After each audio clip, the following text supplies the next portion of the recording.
Hello and welcome to this video where I'm aiming to give you an overview of the basics of the planning system. I'm Linda Moore, the Planning Coordinator at CPRE Oxfordshire. There are two arms to the planning system. The strategic plan making element, which gives the policies on which planning decisions should be made. These are also called development plans and are at a national, local and neighbourhood level. There's the National Planning Policy Framework, NPPF, local plans for each district. So currently in Oxfordshire, that's Sherwell, Oxford City, West Oxfordshire, South Oxfordshire and the Vale of the White Horse. Although South Oxfordshire and the Vale are working towards a combined new plan. And for some towns and parishes, there are also neighbourhood plans. In addition to these plans, there are also supplementary guidance documents, which contain important information.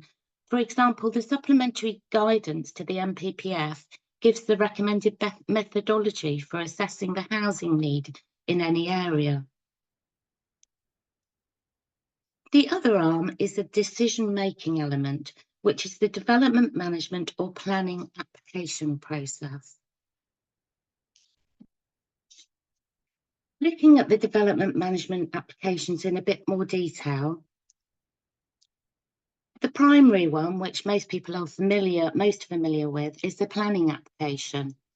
This can take many forms, with the most common being the full application, but for more complex applications, there can be many more stages to the application. Prior approval or prior notification applications are needed for forms of permitted development, such as extensions on a homeowner's property which is not in a conservation area.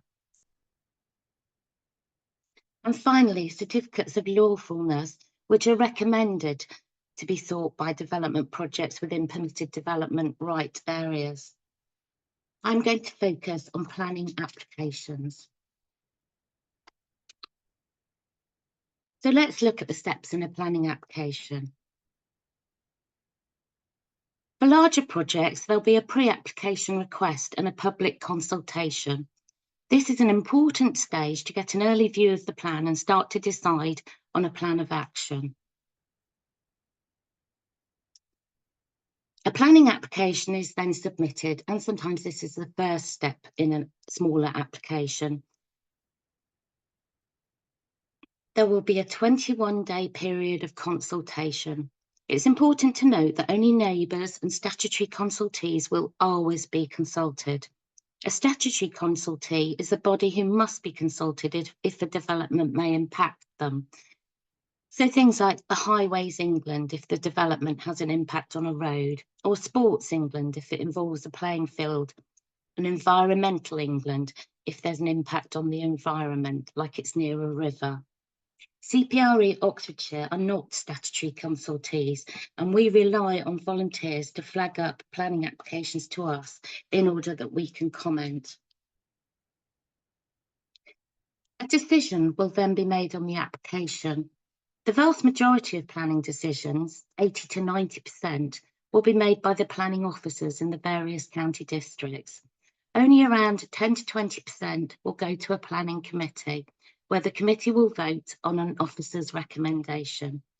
And there's an opportunity to speak at committee to give your views.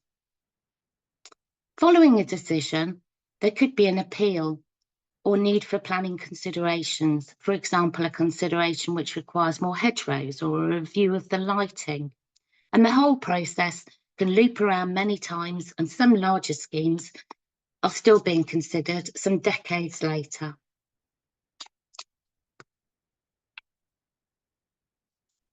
So looking at how a planning application is assessed, the planning officer or the committee need to review the strategic planning law against material planning considerations, and from this reach a decision on to approve with considerations, or reject based on the planning balance of evidence.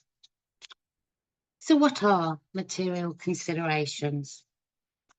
Well, there are many of them, and I've listed the main ones here. I think it's probably more important to mention what material planning considerations don't include. They don't include the impact on the value of a neighbour's property, the right to view from a neighbouring property, although views and settings are considered at a higher level. There's no consideration for the strength of public opposition, although again, the volume of opposition on a specific policy would be a point that could be considered. Very simply, CPRE Oxfordshire's aim is to put a policy-based argument to tip the balance in favour of the countryside. So let's look at potential position. A developer might put forward an argument that there's a need for affordable houses and that the district has not met its 5-year housing supply.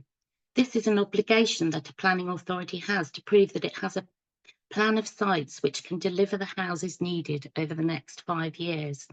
And if this is out of date, speculative development at sites can be put forward. On the other side of the scale, we could potentially argue that the location is not in line with policy. It's a rural location and able to deliver the services needed, and that the additional housing will put pressure on infrastructure. Or that there will be an impact on biodiversity, such as wildlife or a nearby stream.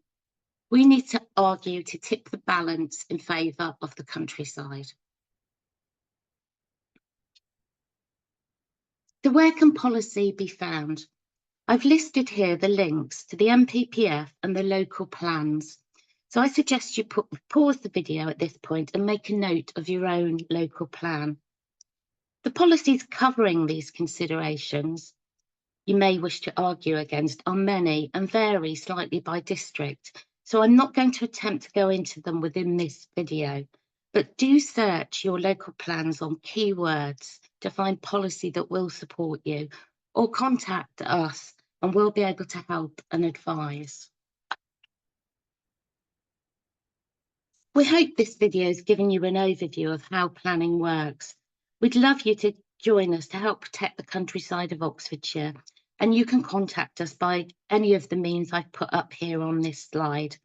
Please do contact me, Linda M, at cpreoxon.org.uk as your first point of contact to discuss responding to planning applications or any other matters that you'd like to talk to us about. We look forward to working with you.